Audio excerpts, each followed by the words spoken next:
إلى ملة النبي وسلم محمد صلى الله عليه وسلم وعلى آله وصحبه وأزواجه وذريته وذريته أجمعين شهيد بينهم وبارك.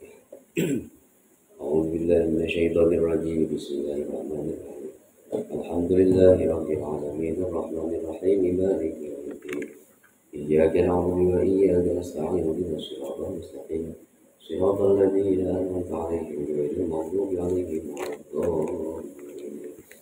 أستغفر الله الغفور الرحيم أستغفر الله الغفور الرحيم أستغفر الله الغفور الرحيم. اللهم صل على سيدنا محمد وعلى آله وصحبه وسلم. اللهم صل على سيدنا محمد وعلى آله وصحبه وسلم. اللهم صل على سيدنا محمد وعلى آله وصحبه وسلم. إلهي أنت المقصود ورضاك مطلوبي أعطني محبتك ومعرفتك. لا إله إلا الله لا إله إلا الله لا إله إلا الله. Sayyidina Muhammad Rasulullah sallallahu alaihi wasallam. Bismillahirrahmanirrahim. Allahumma shalli ala sayyidina Muhammad wa ala ali sayyidina Muhammad. Sallallahu alaihi wa biha min jami'il ahwali wal afat wa taqdi lana biha jami'al hajat wa tudahhiruna biha min jami'is sayyi'at wa tarfa'una biha indaka ala darajat wa tuballighuna biha aqsal ghayat min jami'il khairat fil hayati wa ba'da al-mamat. Innal ladzina yubayyi'unaka innama yubayyi'una Allah yadullahi fawqa aydihim faman nakatha fa innama yankutu ala nafsihi ومن أوفى بما عاهد عليه الله فسيؤتيه أجرا عظيما. إلى الذين المصطفى سيدنا محمد صلى الله عليه وسلم وعلى آله وصحبه وأزواجه وذريته ولبيته أجمعين شيء ولله الأمر الفاتحة. أعوذ بالله من الشيطان الرجيم بسم الله الرحمن الرحيم الحمد لله رب العالمين الرحمن الرحيم مالك يوم الدين إياك نعبد وإياك نستعين اهدنا الصراط المستقيم صراط الذين أنعمت عليهم غير المغضوب عليهم ولا الضالين. ثم إلى جميع الأرواح لسلسلة القادرية والنقشبندية وجميع الإدراكية وسائل أحمد صلى الله عليه العالمين سيدي الشيخ البياني جلالي قدس الله سبحانه وسيدي الشيخ القاسم بن الحضري وسيدي الشيخ الرابع الرازي والوفاء وسيدي الشيخ القاسم بن الجبار وسيدي الشيخ البركة وحضرة الشيخ المبارك سيدي الشيخ المبارك بن محمد وحضرة الشيخ المبارك سيدي الشيخ الشيخ وفاة العالمين وصلهم وقرهم وعلي سلسلة المنابر عنهم شيء ولله لهم الفاتحة. أعوذ بالله من الشيطان الرجيم بسم الله الرحمن الرحيم الحمد لله رب العالمين الرحمن الرحيم مالك يوم الدين إياك نعبد وإياك نستعين اهدنا الصراط المستقيم صراط الذين أنعمت عليهم غير المغضوب عليهم ولا الضالين. ثم إلى جميع الأرواح آبائنا وأمهاتنا ولكافة المسلمين والمسلمات والمؤمنين والمؤمنات الأحياء منهم والأموات شهيد بالليل الفاتحة. أعوذ بالله من الشيطان الرجيم بسم الله الرحمن الرحيم الحمد لله رب العالمين الرحمن الرحيم مالك يوم الدين إياك نعبد وإياك نستعين اهدنا الصراط المستقيم صراط الذين أنعمت عليهم غير المغضوب عليهم ولا الضالين. أستغفر الله ربي من كل ذنب وأتوب إليه أستغفر الله ربي من كل ذنب وأتوب إليه أستغفر الله ربي من كل ذنب وأتوب إليه. اللهم صل على سيدنا محمد وعلى آل سيدنا محمد كما صليت على سيدنا إبراهيم وعلى آل سيدنا إبراهيم وبارك على سيدنا محمد وعلى آل سيدنا محمد كما باركت على سيدنا إبراهيم وعلى آل سيدنا إبراهيم العالمين إنك حميد مجيد. إلهي أنت مقصودي ورضاك مطلوبي أعطني محبتك ومعرفتك.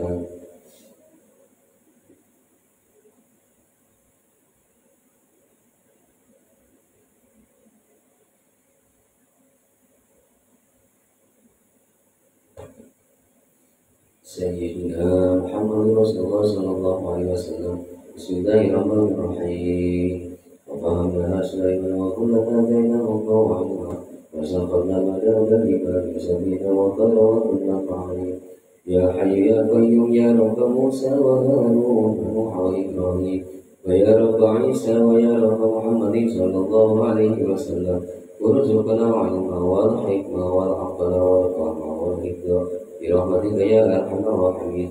وصلى الله على سيدنا محمد وعلى آله وصحبه أجمعين. اللهم افتح لنا من أبواب العلم والرزق وزدنا علما نافعا ورزقا واسعا حتى نعبدك برحمتك يا أرحم الراحمين. اللهم اغفر لنا ولوالدينا وارحمهما كما ربيانا صغيرا وارحمهما كما ربيانا صغيرا وارحمهما كما ربيانا صغيرا والحمد لله رب العالمين.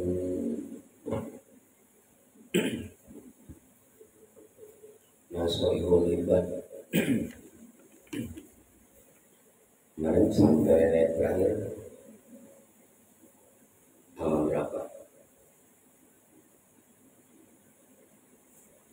Sulasi terakhir bahasanya makalah kedua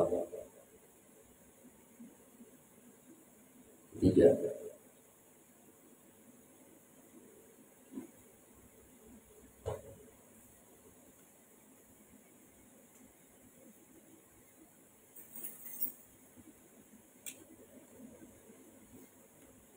Sembilan.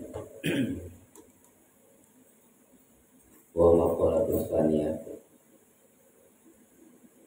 Wa maqalatus tsaniyah.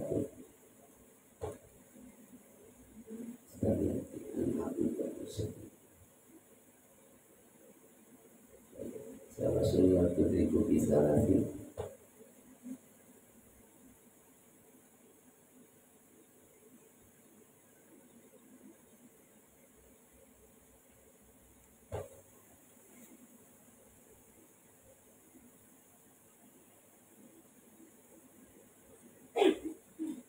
Betul kan?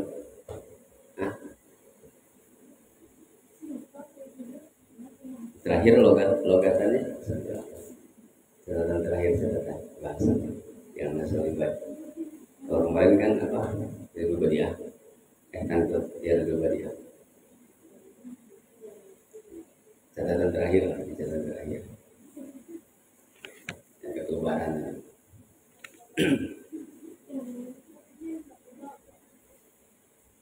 Ya udah kalau gitu ikutin yang di sini. Saya tandanya itu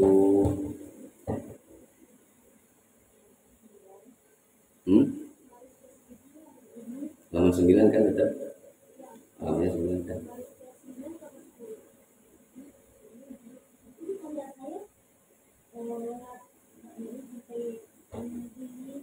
Nah, baris ke berapa?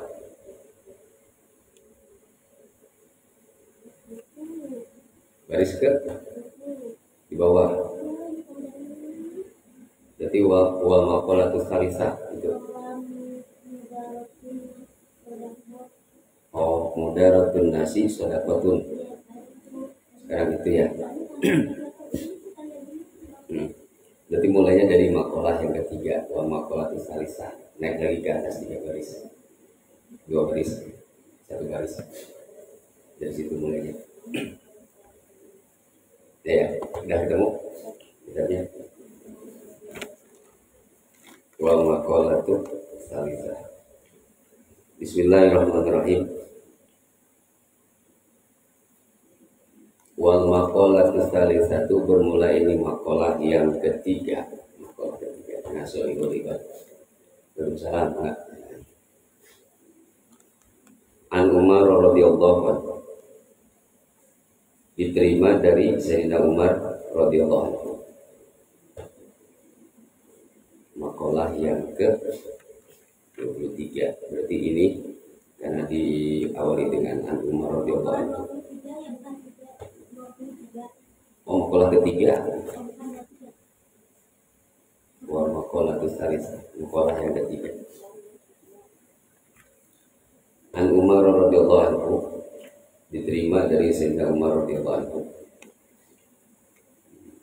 Jadi ini jatuhnya asar ya.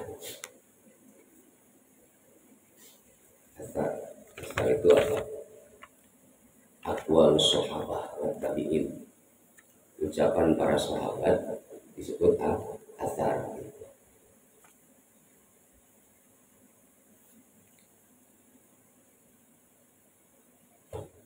Aqwal sahabat wa tabi'in, ucapan para sahabat, ucapan para tabi'in disebut asar. An Umar radhiyallahu anhu, diterima dari Sayyidina Umar radhiyallahu anhu. Radhiyallahu, semoga melimpahkan rahmat Allah subhanahu dari Sayyidina Umar. Husnul tawadudi, kata Sayyidina Umar di sini. Husnul tawadudi bermula sebaik-baiknya cinta. Husnul tawadudi bermula sebaik-baiknya cinta. Ail mahabbati, yakni cinta.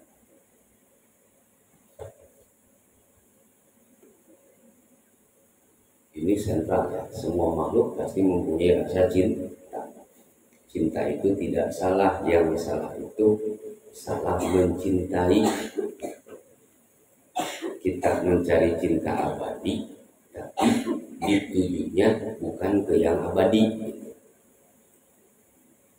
Kita pengen mendapatkan cinta yang tulus, tapi ditujukan mencintai, mengharapkan cinta yang tulus, tapi ditujukannya ke kalbu yang berubah-ubah.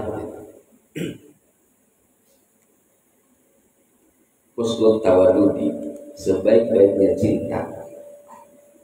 Ail mahabbati, yaitu rasa cinta atau rasa mencintai, ilan nasi, kepada makhluk, kepada manusia. Nisful akli, itu adalah sebagian dari sempurnanya akal.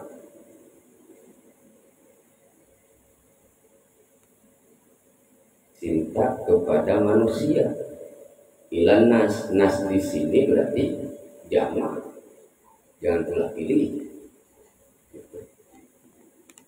Itu untuk dasarnya dulu. Cinta ya, kenapa? Sini, jangan lihat si itu.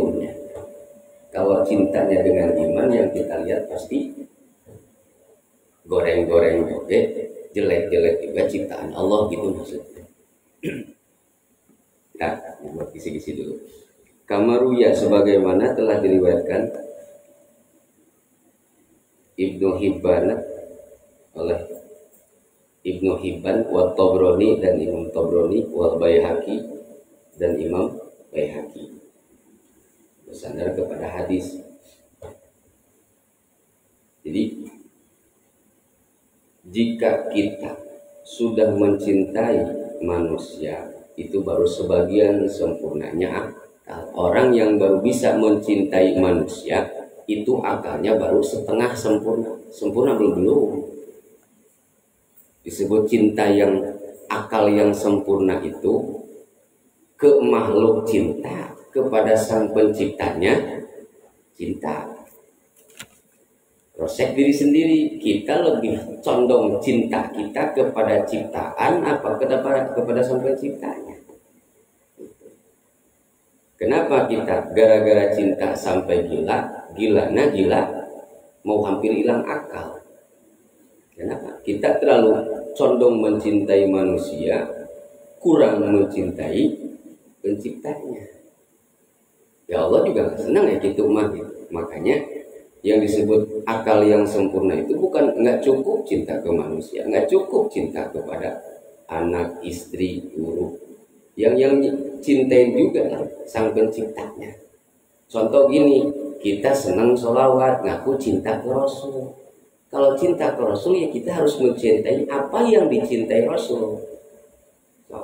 Ya Allah, pernah nggak Rasulullah meninggalkan satu detak jantung saja, meninggalkan dari mengingat Allah?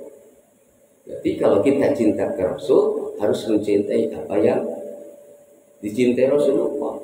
sampai hidup dan hartanya semua dikorbankan untuk Allah, demi Allah lillahi ta'ala. Kalau kita cuma mentok ke makhluknya doang, makanya banyak orang yang menceng pikirannya, stres, bingung. Harus beriring dengan iman. Ada apa di sini tadi? Kamaruyah sebagaimana diriwayatkan oleh Ibnu Hibban, Imam Ibnu Hibban radhiyallahu wa Tabrani radhiyallahu wal Imam wal Baihaqi dan Imam Al-Baihaqi. Diterima dari An Jabir bin Abdullah, diterima dari Sayyidina Jabir bin Abdullah putra Abdullah. Sayyidina Jabir mendengar dari Rasulullah anna Nabi sallallahu alaihi wasallam, sesungguhnya Kanjeng Nabi Muhammad sallallahu alaihi wasallam. Jadi Sayyidina Umar memberikan nasihat bahwa akal yang sempurna itu sebaik-baiknya cerita akal yang sempurna itu gini dulu, cinta kepada manusia itu baru setengah dari kesempurnaan akal, gitu nasihatnya.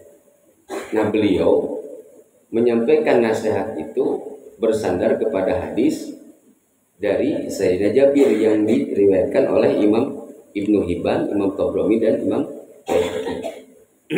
Apa kata hadis Rasulullah yang diterima oleh Jabir? Qala telah bersabda Kanjeng Nabi Muhammad SAW, mudaratun nasi, bermula bersikap lemah lembut kepada manusia, sodakotun adalah sodakoh. Mudaratun nasi, bermula bersikap lemah lembut an-nasi, kepada lemah lembut kepada manusia. Nas di sini jadi mudhof ilaih. Mudaratu jadi mubtadaun wa huwa marfu'un bi amrin ma'nawin wa huwa al-ibtida wa alamatu rafihi dhammatun dhahiratun fi akhirih. Mudaratu mudhof, an-nasi mudhofun ilaih, wa huwa majrun bil mudhof wa alamatu jarihi kasratun dhahiratun fi akhirih. Jadi an-nasi jadi mudhof ilaih, bukan maf'ul. Mudaratun nasi, bermula bersikap lemah lembut kepada manusia, sodakotun, di mana ada fiil ada fa'il, di mana ada mubtada pasti ada khobar. Sodakotun adalah jariyah, apa sodakoh, sodakotun jadi khobar. Oh ternyata, nah baik lagi konsep sodakoh itu kata Rasul di sini hadisnya. Sodakoh itu mindsetnya jangan harus saya ke uang lagi. Ayo sodakoh, saya nggak punya uang. Tapi yang diajak sodakoh nggak salah juga. Yang ngajak sodakoh suka ngasih arahan, sodakoh itu harus berupa uang. Di sini, jadi disebut salamah, kasihan juga. Kurang pas gitu. Kalau ngomong sodakoh, ngajak sodakoh, nyuruh sodakoh, mindsetnya harus ke uang dan ke uang. Gitu. Ayo sodakoh, dapat pahala. Ngajak sodakoh, tapi sikap meminta sodakohnya maksa. Sedangkan sodakoh pada hakikatnya kata Rasul di sini, mudaratun nasi, bersikap lemah lembut kepada manusia, sodakotun itu sodakoh. Ngajak sodakoh tapi kesannya maksa, sundar sindir. Gimana ceritanya? Sunnah Rasul dari mana? Syahwat itu, gitu. Lurus nih. Kadang kan, ayo dong, nggak ngasih diomongin. Apakah itu yang disebut sikap lemah lembut yang dicontohkan Rasulullah? Bukan. Akhirnya yang awam jadi korban. Kalau saya punya duit mau. Jadi mindsetnya sedekah tuh kayak ke duit aja. Sedekah, semua sedekah sama.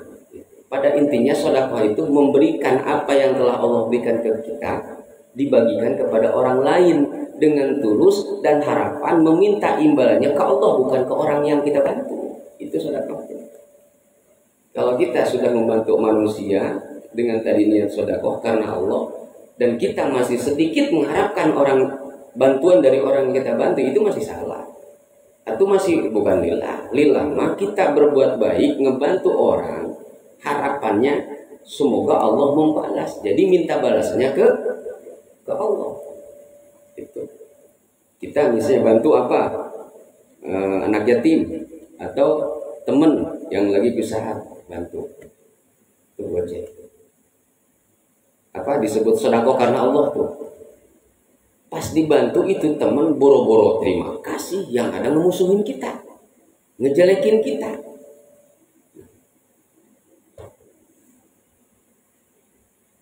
Kalau kita berhenti gara-gara, jadi masalah dia mau terima kasih mau enggak, mau ngejelekin kita setelah kita bantu, itu mah urusan dia dengan Allah. Yang penting kalau kita udah membantu seseorang, siapapun makhluknya, karena Allah, udah harapannya minta balasan dari Allah. Kalau kita pengen dipuji, minta pujian dari Allah, bukan dari orang yang kita bantu, gitu. Kalau kita pengen disebut baik, minta disebut baik oleh Allah, bukan oleh manusia. Karena baik menurut manusia belum tentu baik menurut Allah. Seperti itu konsepnya. Nah, tantangan sedekah itu di sini nih. Tatkala kita membantu teman yang baik, kita berbuat baik, biasa-biasa. Tantangan sobarnya kecil. Yang hebat mah kita bisa sedekah ke orang yang boro-boro ngomong terima kasih, yang ada ngejelekin kita terus, tapi kita tetap kasih, ngebantu, mau minumnya, mau apanya gitu, tetap bantu. Nah itu pahala sedekah yang paling gede mah. Contoh lah, kalau kita ngajarin orang yang pinter mah udah gampang.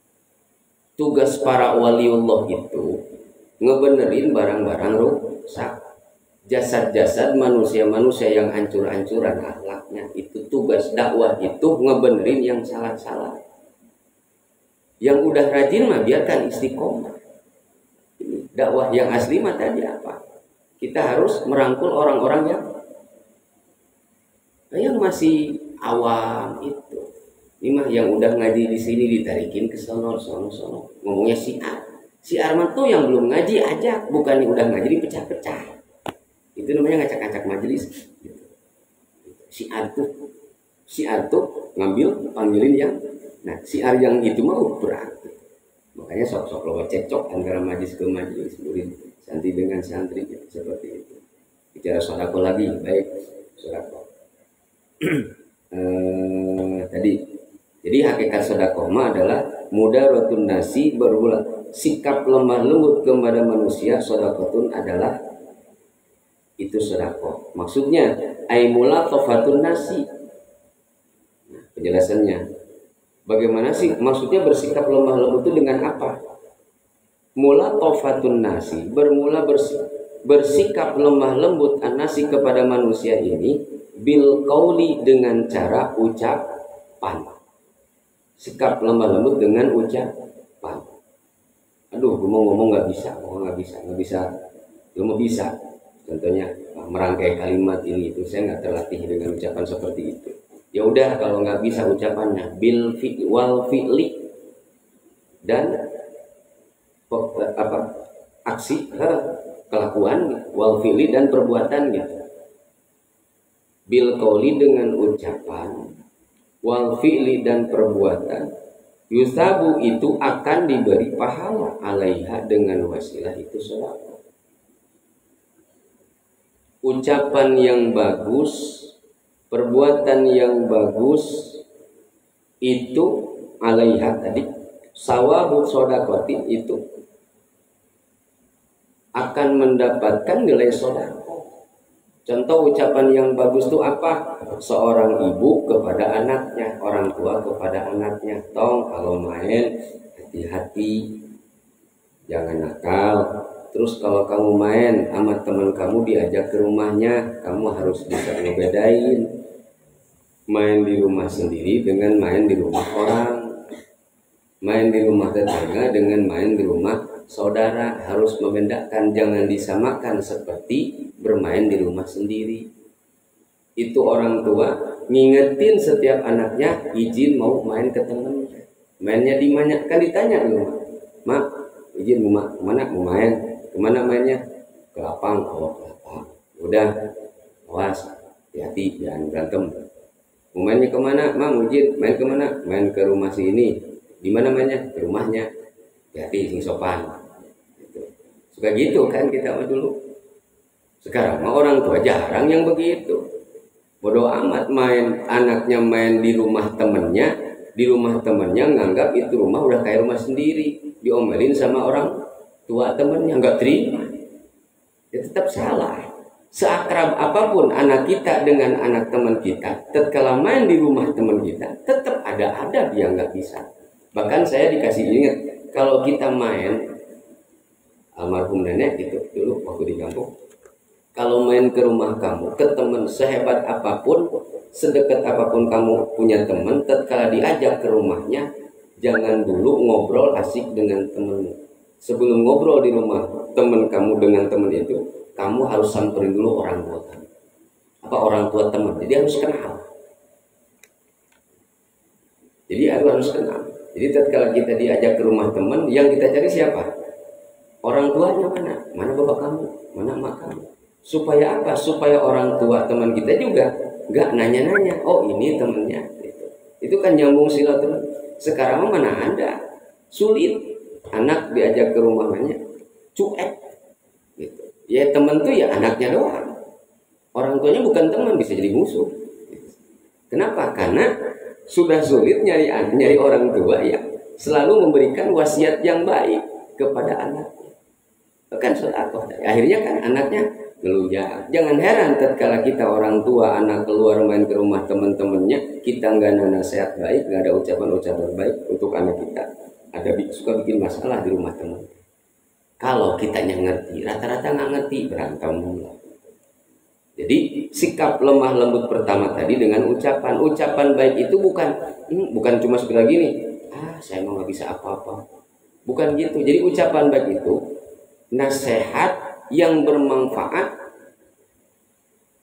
disampaikan dengan jelas tanpa bertele-tele gitu maksudnya. Baik gitu. Nelah.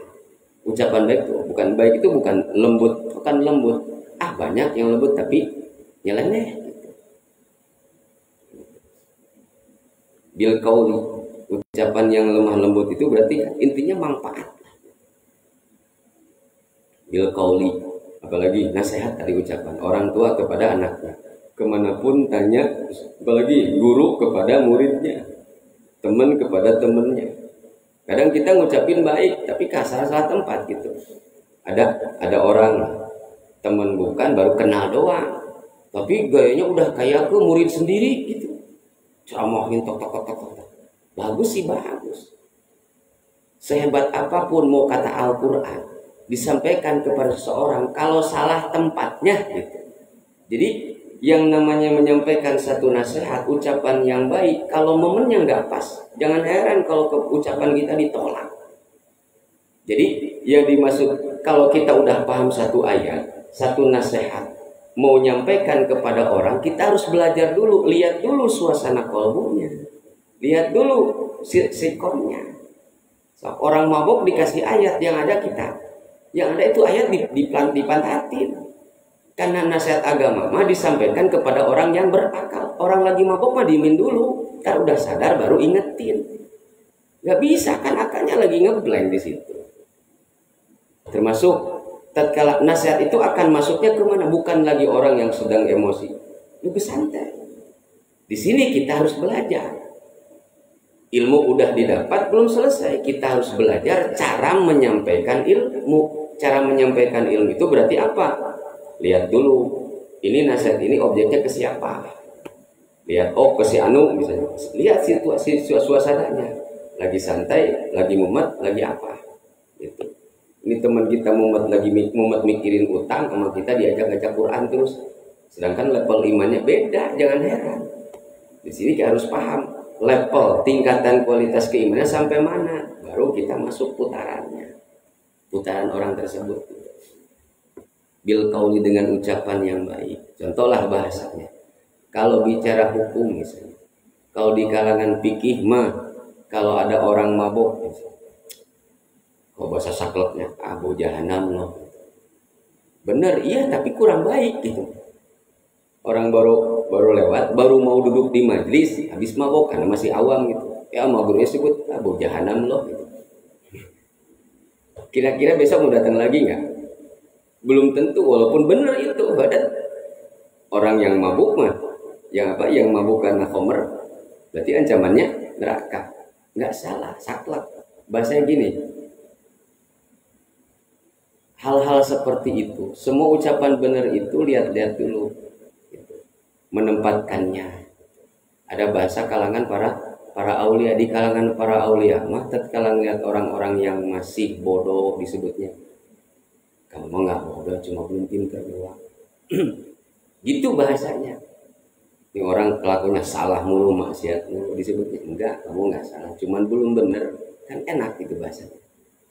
Kalau kita ngomong kamu mah nggak salah, itu kita ngebela gitu. Ngomong begitu bukan ngebelain kesalahannya. Kita sedang merangkul dia, membuat dia nyaman. Kalau dia udah nyaman, insya Allah besok dia mau datang lagi, diskusi lagi, bertanya lagi, belajar lagi, ada harapan. Jadi beda. Kalau di kelas fikih mah beletak, neraka, salah. Tuh. Kan ini mah kitabnya tasawuf, usul ibadah. Jadi konteks disebut dengan sodakoh itu diantaranya harus bersikap lemah lembut. Dengan apa? Ucapan. Salamatul insan bihibdil lisan. Ucapan tadi ke anak lah. Ini yang sudah jarang lagi. Anak, ucapan lemah lembut seperti keras padahal bagus. Itu kalau lu nggak ngaji lu ngaji kagak sholat kagak mau jadi apaan. Emak kagak ridho ngasih lu makan. Kalau lu nggak sholat, dengan itu makanan dikasihin ayam. Ke situ. Kamu dikasih makan, sholat kagak, ngaji kagak. Manfaatnya ke emak buat apaan? Tapi kalau dikasih ayam, ini nasi, gemuk, dipotong lebaran enak. Gitu. Seperti saklek kasar, justru itu bagus, nasihat bagus. Gitu. Ucapan bagus. Kan akalnya. Gitu. Yang kita tembak bukan akalnya. Kalimat itu nanti sama si anak direnungkan. Oh iya, saya itu kan manusia, bukan ayam. Harus beda tuh. Kalau manusia malas ibadah, nggak mau melakukan ibadah yang udah diikat dengan syariat, berarti apa bedanya dengan hewan yang lain? Itu nasihat, kalimat-kalimat dari orang tua seperti itu udah jarang.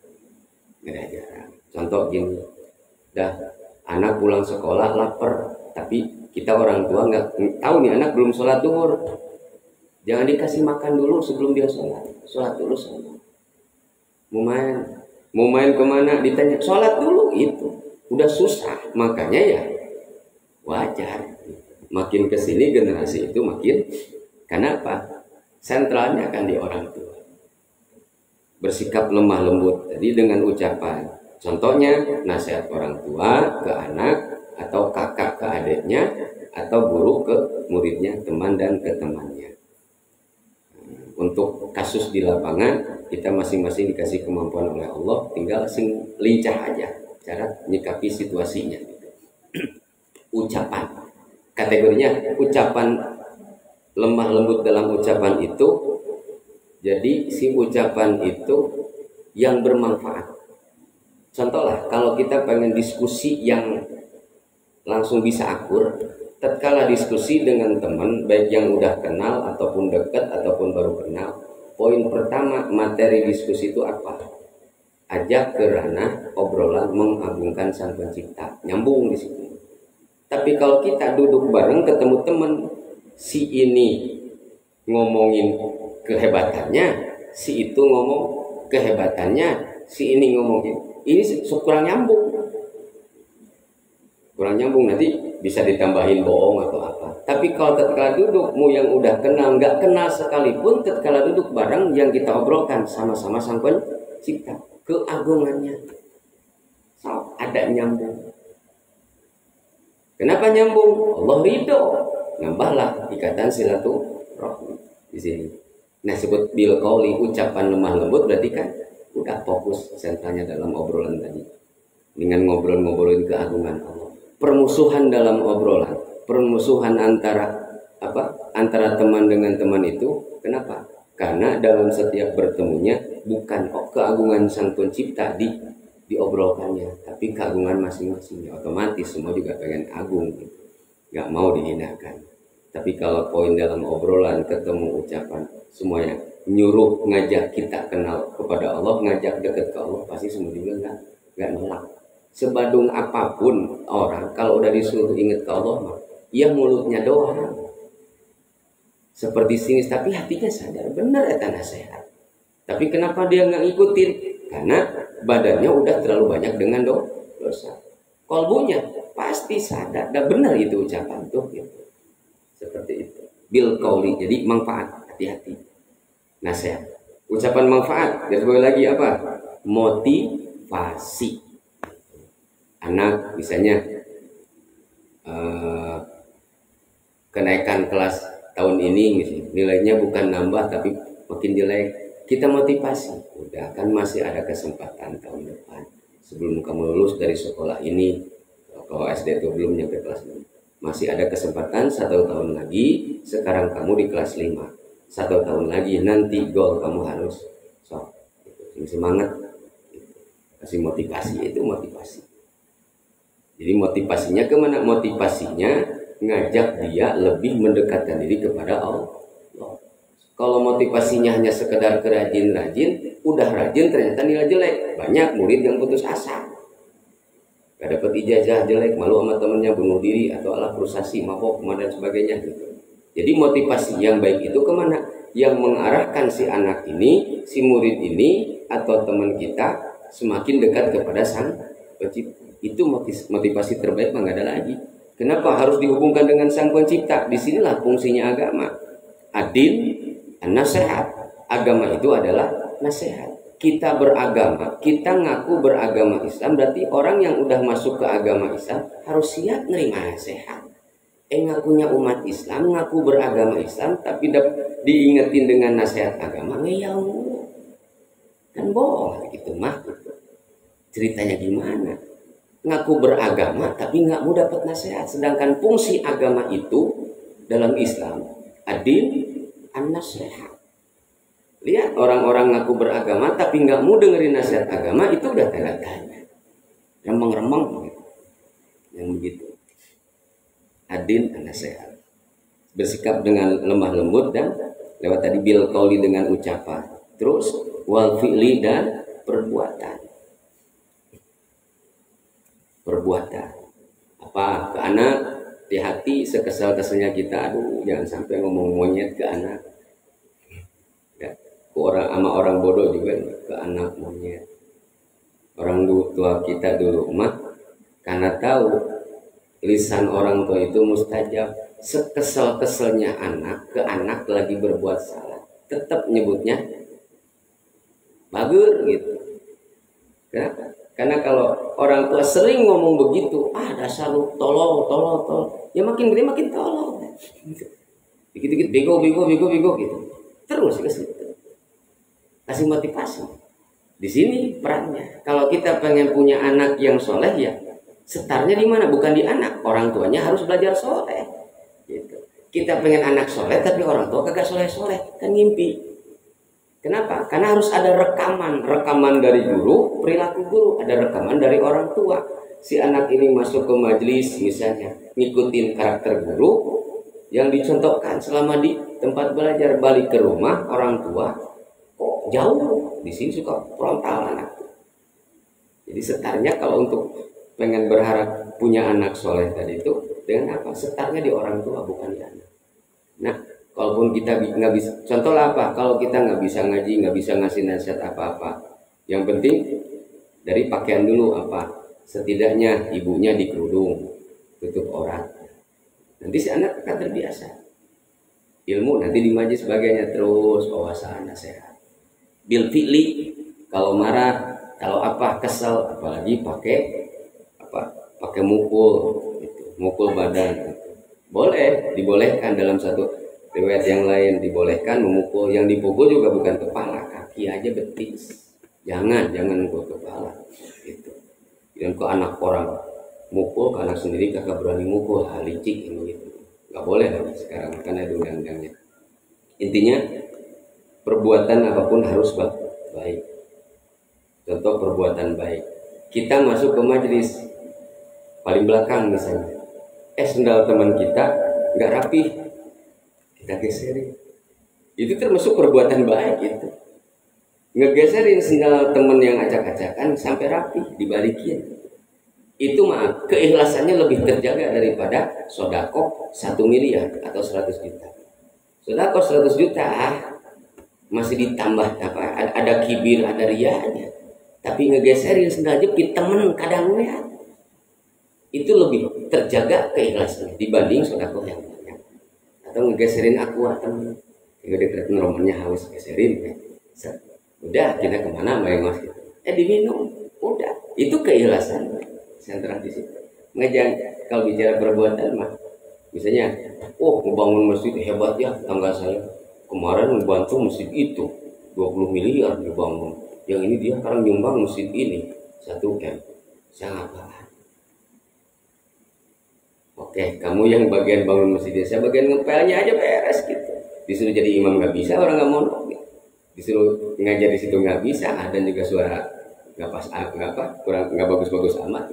Udah ngepelnya aja, nggak bisa ngepel, udah ngegiringin umat Islam aja suruh berjamaah. Masih ada. Jadi kalau bicara sedekah ini dengan ilmu, kalau kita punya wawasan bab ilmu sedekah, nggak sempit pikiran. Ya udah, lo sedekah karena lo kerja sedekah pakai duit, punya gaji kan, cuma punya gaji satu doain. Jangan minder sedekah doa. Orang-orang yang imannya tipis bahwa doa itu, ya bagi orang yang masih mengandalkan akal, belum mengandalkan keyakinannya, doa itu seperti murah gitu. Sayyidina Umar, premannya padang pasir lah gitu, mendapatkan hidayahnya masuk ke Islam gara-gara apa? Bukan sama Rasulullah diceramain, enggak.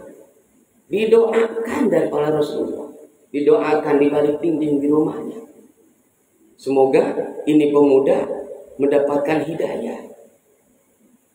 Sekarang ceramah doain kagak, boro-boro makin soleh makin salah, makin ngaco sekarang. Itu. Jadi bagi orang yang masih mindsetnya ke sini, hanya akliyah, ini yakinnya di sini nggak dipakai, nganggap enteng, bantu doa, itu iman kurang.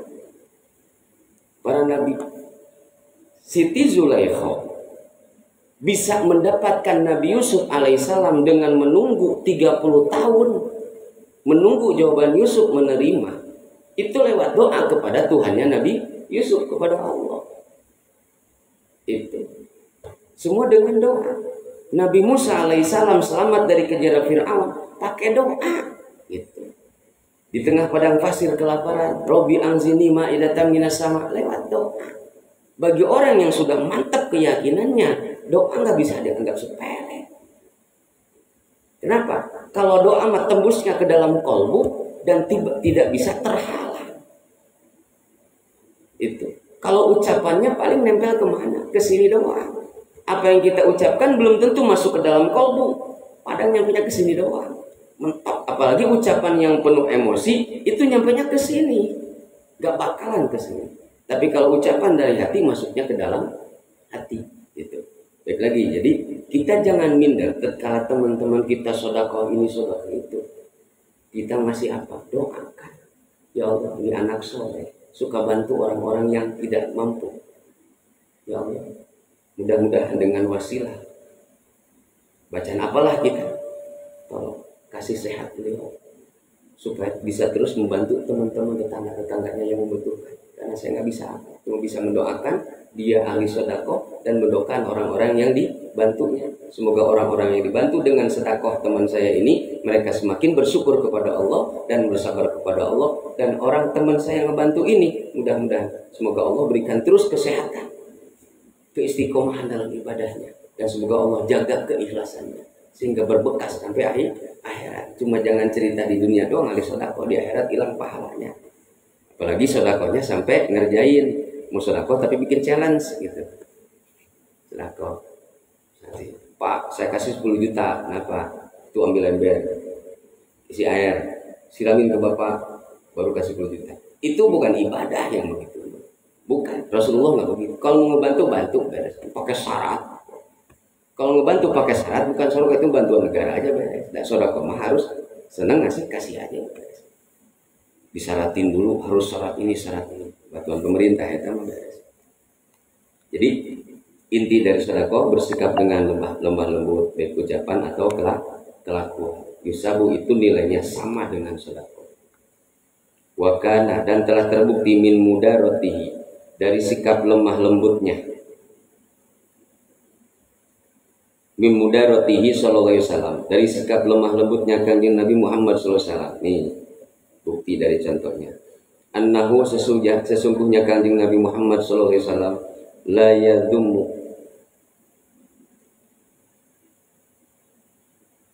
jadi ini poinnya ke sikap lemah lembut. Bahwa cinta, sebaik-baiknya cinta itu adalah bagian dari setengah dari sempurnanya amal. La yadumu, annahu sesungguhnya Kanjeng Nabi Muhammad SAW la yadumu to'aman. Satu, Rasulullah tidak pernah yadumu to'aman, mencaci makanan. Apa sih? Asal. Nah nggak gitu. Baik makanan yang kita masak, apalagi mencaci makanan yang orang masak, yang orang lain. Jangan. Masakan ini pahit juga. Nah, saya juga sama masih begitulah gitu. Kalau pahit nggak bisa nahan. Kok begini aja, tapi alhamdulillah juga habisin biar pahit-pahit juga. Gitu. Walaupun tapi karena lapar biasa kalau habis. Satu poin, jauhi la yadzumu to'aman, sikap lemah lembut yang sudah menjadi karakter dalam diri. Berarti tadi apa? Tidak berani mencaci makanan, apalagi ngebuang. Orang tua kita itu jangan pamali buang-buang nasi. Kalaupun ngebuang juga kemana? Sodakohkan lagi kemana? Sodakoh itu bukan ke manusia doang, ke hewan. Dilemparin ke balong, ke kolam, kan ada ikan. Itu seperti atau dibikin apa dijemur buat bebek atau apalah biasanya. Jangan mencaci. Kalau emang nggak senang udah diem, jadi makan beres. Senang makan. Itu satu ke orang-orang yang di antara ciri disebut sikap lemah lembut itu yang contoh sikap lemah lembut itu yang dicontohkan Rasulullah ini. Satu, orang yang mempunyai karakter lemah lembut itu tidak pernah mencaci makanan. La yadumu to'aman. Makanan, minuman diwakili dengan makanan. Makan pasti minum.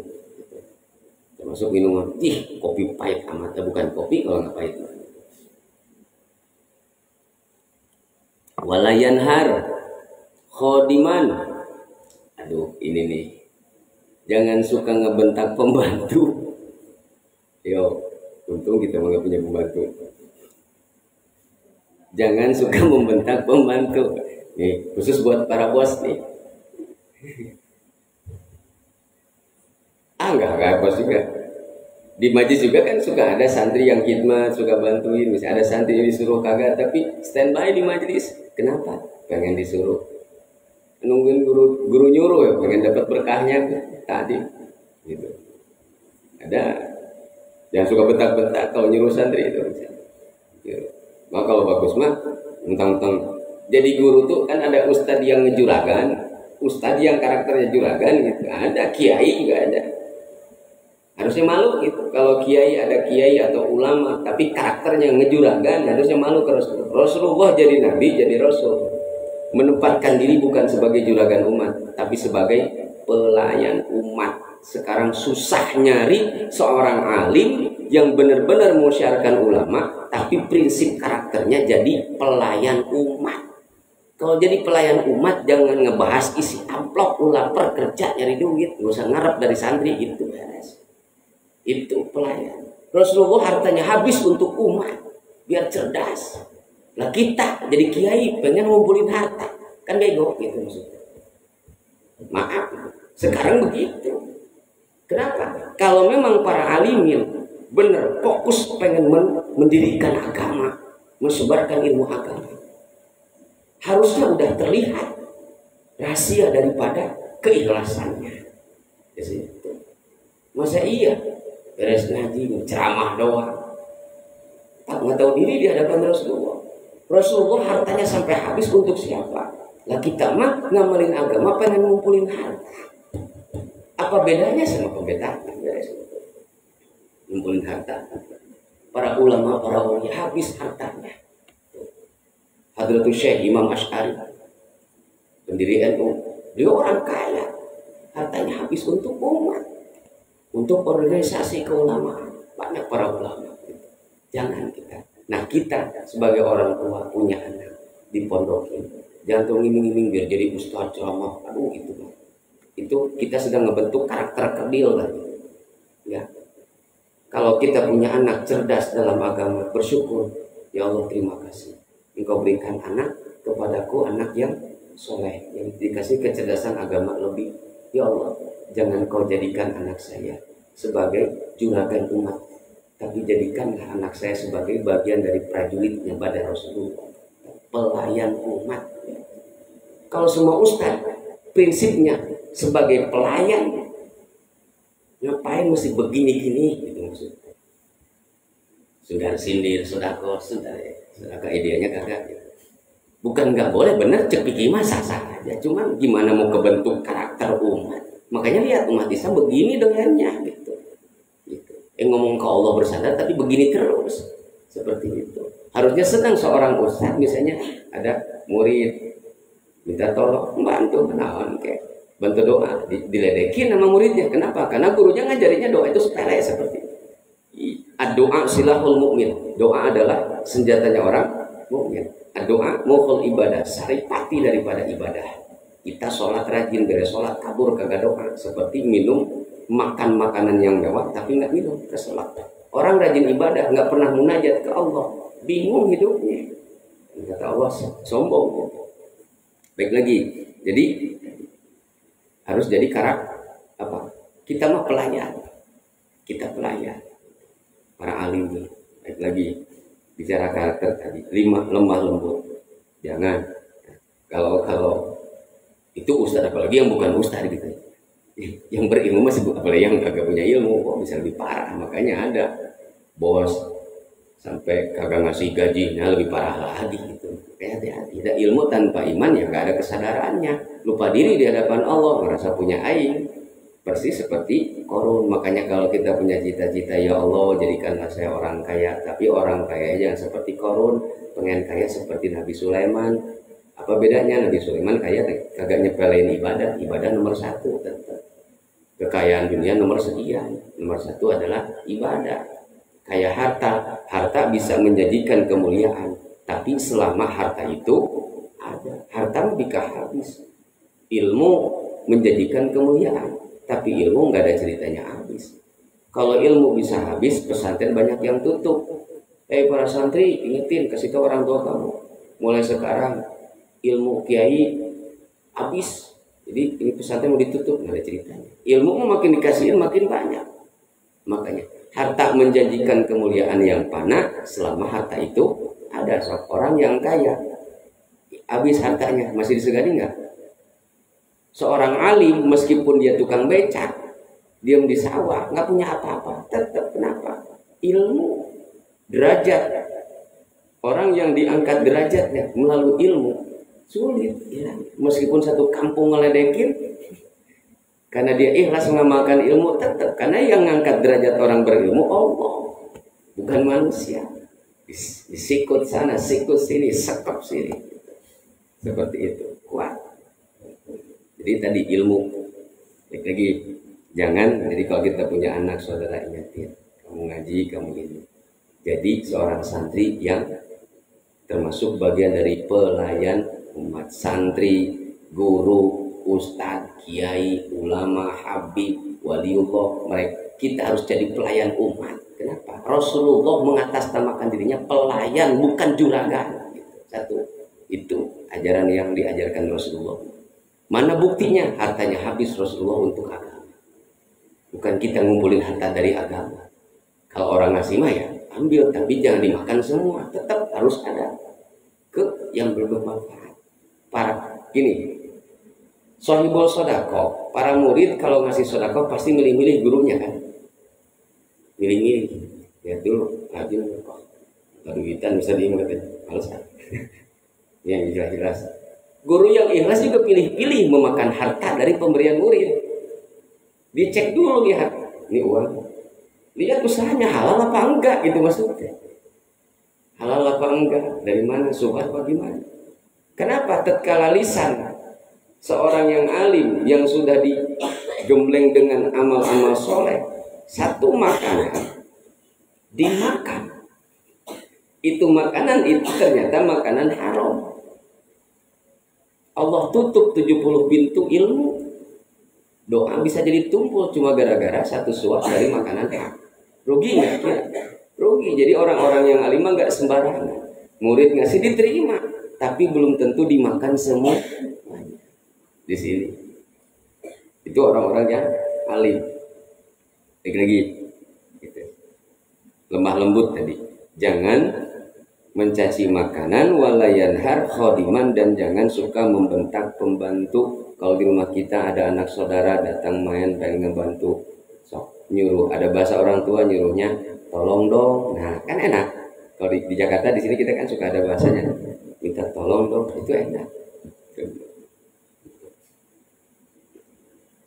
Membentak pembantu. Kalau menjadi orang kaya, satu persiapan. Kalau menjadi orang kaya harus siap dipinjemin duit. Kedua harus siap diutangin tapi nggak dibayar-bayar. Kalau menjadi orang kaya, rata-rata orang kaya kasusnya begitu. Kanan kiri pinjem duit, bayar kagak, lama ada kabar hilang. Harus ridho begitu. Kalau kita belum bisa begitu, sulit jadi orang kaya. Terus harus siap dimanfaatin. Bos, gimana bos? Ini nih rusak pintu nih bos. Harus siap. Kalau belum begitu jangan lu pengen jadi orang kaya. Udahlah, nggak begini aja. Doain aja orang kaya beres. Tapi nggak dilarang jadi kaya bener. Nabi Sulaiman dikasih contoh. Ya Allah, lagi. Kan pilihan kaya itu ada kaya hati, kaya ilmu, kaya amal, kaya harta. Orang yang kaya hatinya akan mulia dohir batinnya di hadapan Allah. Bagaimana kaya hati? Dengan iman yang kuat. Orang kaya ilmu, dengan ilmunya akan diangkat derajatnya. Gitu. Dan ilmu mah nggak ada habisnya, nggak ada ceritanya. Ilmunya habis, yang disebut nanti di akhir zaman Al-Quran dicabut, bukan ilmunya dicabut. Orang-orang yang ahli di bidang itu sama Allah dimeninggalkan duluan, ilmunya masih ada. Bukan Al-Quran dicopotin satu-satu hurufnya dihapusin, bukan gitu. Enggak. Orang-orang yang menguasai kitab-kitab agama, kitab Al-Quran semuanya sama Allah meninggal duluan. Gitu. Tinggallah orang-orang bodoh, udah kelimpungan, kan ke masjid cukup, kedebak-kedebuk doang, main hadroh, salawatnya kagak. Hadroh bukan saya anti hadroh, saya suka hadroh. Tapi yang jadi ibadah mah bukan mukul hadrohnya, gitu. Yang jadi ibadah mah baca sholawat. Mukul hadroh mah apa bedanya dengan mukul gendang, tukang dangdut, gendangnya anak band, mukul tabuhan doang. Gitu. Beduk, mukul ya apa bedanya? Gitu. Dan yang jadi pahala mah mukul beduk, niat manggil, ngasih tahu waktu sholat sudah datang. Itu yang jadi pahala. Seperti itu. Hati-hati. Karena udah minimnya akhirnya pengajian cukup buk hadroh beres. Bukan jelek, sayang. Yang jadi ibadah sholawat. Kadang senang sholawat, tapi karakter. Tapi sholawat itu kan diantara manfaat sholawat itu penetralisir hal-hal yang buruk. Satu kali kita baca sholawat, 70.000 malaikat membacakan istighfar kepada kita. Satu kali sholawat, satu kali kita sebut nama Rasulullah dengan ikhlas, dengan penuh cinta dan kerinduan. Jangan heran, ribuan karakter baik Rasulullah akan mendarah daging kepada kita. Jadi mah sholawat dawam tapi kelakuan prangos-prongos ke orang. Hati-hati gitu. Oh katanya dawam sholawat tapi masih kedebak-kedebuk, masih suka jahil, itu kaki masih nginjekin kaki orang. Tangan masih suka tarik-tarik tangan orang, masih suka nyalah-nyalahin orang, masih suka ngejek-ngejekin orang pakai kaki. Tuh bentrok kayak amalannya sholawat tapi kelakuan dolim, bentrok. Harusnya dengan sholat tuh bukan hanya, jangan bangga tatkala kita mampu mengamalkan sholawat ribuan puluhan ribu tapi karakter masih seneng ngelihat orang. Senang lihat orang yang benci kita, terus kita balas sampai habis. Itu bukan karakter sholat. Lanjut lagi. Jadi karena ilmu tadi, akhirnya nggak ada yang nasehatin. Ya saya begitu. Walayan harfadiman itu di kalangan pembantu tadi. Jangan membentak pembantu. Walayadribu imro'atan. Nah, ini dalam Islam.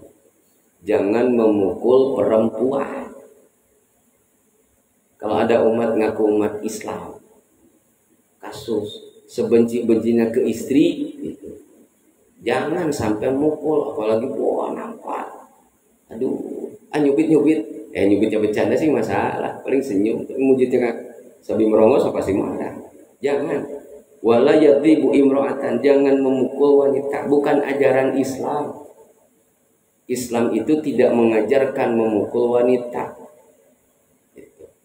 Ke istri, apalagi orang lain, ke istri aja yang sudah kenal nggak boleh, apalagi orang lain. Jika ada umat Islam yang suka memukul istri, itu bukan Islamnya yang salah, orangnya aja belum belajar, belum ngaji gitu, karena efek kurang masuk pengajian, mesti dikasih nutrisi di pengajian. Ya, bukan ajaran Islam, itu mah adatnya, beres. Jangan dibawa, oh tuh ustaz aja suka mukulin, jangan salin ustaznya, itu mah adat dianya aja gitu. Dan Islam mah kagak ngajarin begitu. Kalau misalnya ada gitu, walayadribu imro'atan, lemah lembut dari dohir ya berarti ini. Jadi jangan suka mencaci makanan, membentak pembantu atau orang yang suka membantu kita. Terus apalagi walayadribu imro'atan, terus jangan memukul wanita. Itu yang dicontohkan Rasulullah, 3 karakter ini poinnya. Tadi kan wakana, dan telah terbukti min mudaratihi sallallahu alaihi wasallam, dari sikap lemah lembutnya Kanjeng Nabi. Apa? Tuh. Sikap lemah lembut Kanjeng Nabi itu pertama, annahu, sesungguhnya Kanjeng Nabi la yadummu ta'aman, tidak pernah mencaci makanan. Terus walayan harhodiman, tidak pernah membentak pembantu, apalagi mukul, apalagi nyiksa pembantu, apalagi ngebunuh. Walayadribu imro'atan, dan tidak pernah memukul wanita. Ini poin utama. Kita cinta ke Rasul, ikutin sikap Rasulullah gitu. Kalau kita belum bisa ikutin ibadahnya, minimal ikutin atau karakternya. Dari sekian ribu karakter baik Rasulullah, atau salah satu harus ada yang sudah mendarah daging gitu. Seperti itu. Gimana kalau bini mukul ke laki-laki? Udah, ya tangkis, tapi kita jangan, udah, dengan nasihat aja lah, kasih nasihat aja daripada gitu. Nggak bisa nasihat, udah ngopi gitu guys, atau diem gitu. Jangan sampai mukul, karena itu termasuk, kalau laki udah berani mukul ke suami, itu termasuk penutup rezeki juga, penutup rezeki gitu. Terus wal mudaratu, dan bermula maknanya mudarat. Nah ini lebih luas dari tadi mas, cara dohirnya ya. Sikap lemah lembut, lebih luas lagi nih. Wal mudaratu, dan bermula yang dimaksud mudarat apa? Mudarat apa? Wal mudarat, lemah lembut, makna makna lemah lembut yang lebih luasnya gitu. Hiya adalah tarkud dunya, yaitu meninggalkan perkara dunia. Li ajlid dini, karena demi tujuan agama, meninggalkan perkara dunia untuk sebuah tujuan agama. Itu masuk lemah lembut, udah luas. Udah gini, ini makanan misalnya, ini makanan yang makan sebut selera sih belum, nggak doyan asin tapi asin banget, ini gimana? Nggak dimakan, kasihan bini, mau dibuang pasti marah, karena biar kata asin-asin mustahil ini makanan sama isi, pasti dikasih doa. Pasti doa. Yang isi yang soleh di saat memasak masakan untuk keluarga, pasti diiringi doa, ya Allah, semoga apa yang aku masak hari ini, meskipun sedikit, meskipun gak mewah seperti orang-orang yang berada, tolong berikanlah kekuatan yang dahsyat di makanan ini untuk keluargaku yang makannya, kekuatan, keberkahan, dan semangat dalam beribadah, lumpuh dalam berbuat maksiat. Pasti adalah satu kalimat doa, minimal dengan bismillah. Itu kan doa juga, bismillah juga. Kalau di bismillahi bikana makan wabi yakunu mayakun, bismillahi biidnillahi, dengan menyebut nama Allah, Allah Ar-Rahman, ya Allah, semuanya kan itu. Mana Rahman itu kompornya, kata kan pemberian dari Allah. masaknya semuanya, termasuk keluarga yang sedang kita siapin makanan kan. Bukan hanya nasi doang, itu yang makan nasi ini anak kita, suami itu kan rahman dari Allah, pemberian luas. Kalau kata guru Abu Yadadun rahimahullah, beliau bilang Bismillah itu ibarat terminal. Bismillah, kalimat urusan-urusan perkara baik kalau nggak diawali dengan Bismillah seperti lelaki yang ganteng, cakep, keker, tapi tangannya nggak ada jari. Maksudnya apa? Salamah nggak, kurang pantas. Perbuatan baik kalau nggak diawali dengan Bismillah kurang pantas. Kenapa? Kalau nggak disebut Bismillah, Bismillah itu kan dengan menyebut nama Allah. Berarti di situ ada apa? Ada yang nyebut ke Allah. Orang nyebut gara-gara apa? Gara-gara ingat tuh ingat Bismillah teh nyuruh ingat ke Allah. Gitu.